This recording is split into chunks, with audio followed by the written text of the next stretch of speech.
અમે ધેમાથી ધરણીધર ભગવાનના આશીર્વાદની શાંતિથી લોકોના પ્રશ્ન સાંભળવા માટે, લોકોની પીડા સાંભળવા માટે યાત્રા લઈને નીકળ્યા હતા અને થરાદ આવ્યા. થરાદમાં શ્રીનગરની બહેનોએ રજૂઆત કરી અને રજૂઆતના આધારે જિગ્નેશભાઈ પોલીસ સ્ટેશન જઈને એમની રજૂઆત કરી.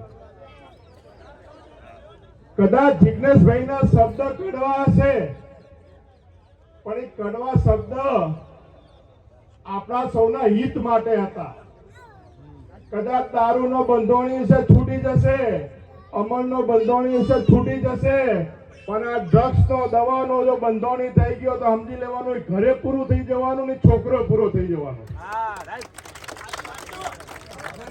જે આ ડ્રગ્સના રવાડે ચડ્યા એ ઘર પરિવારમાં દીકરો ખોવાનો થાય, દીકરી ખોવાની થાય અને પરિવાર પૂરું સાફ થઈ જાય ત્યાં સુધી છોકરો